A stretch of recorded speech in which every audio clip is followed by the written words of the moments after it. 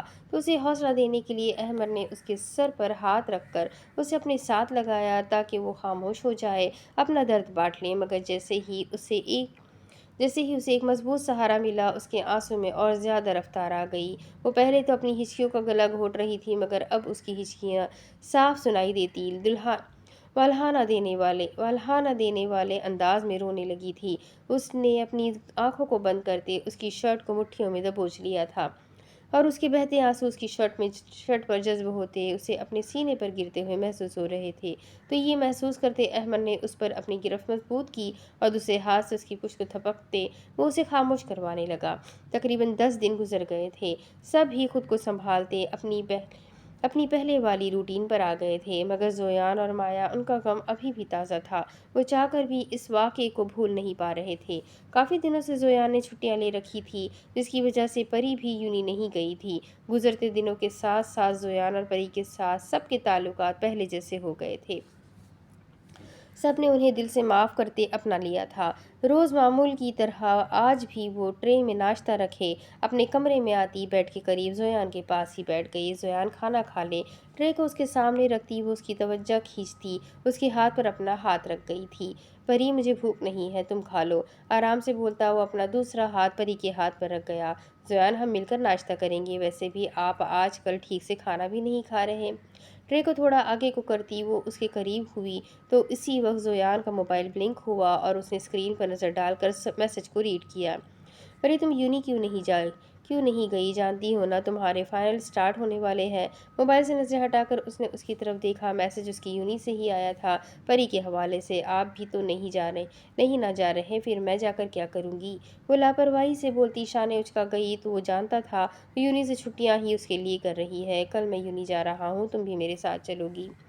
اپنا ہاتھ اس کے گال پر رکھتے اس نے سہلایا۔ ٹھیک ہے لیکن پہلے آپ کو یہ ناشتہ فنش کرنا ہوگا، وہ حاکمانہ لہجے میں بولی۔ لیکن مجھے بھوک نہیں ہے، وہ سادگی سے پھر سے انکار کر گیا۔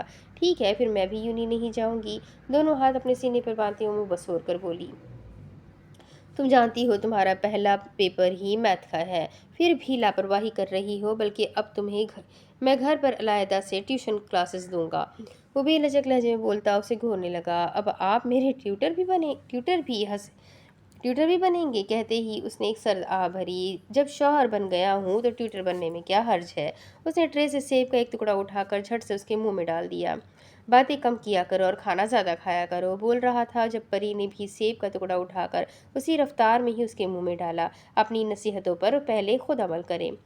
چمچ کو چاول سے بھرتی وہ اس کے منہ کے آگے کر گئی۔ پری دل نہیں چاہ رہا، اس نے پھر سے احتجاج کرنا چاہا مگر اس بار پری نے اسے ایسی گھوریاں ڈالی کہ وہ خاموشی ہو گیا۔ چپ کر کے کھانا کھا لے ورنہ میں ڈانٹوں گی آپ کو۔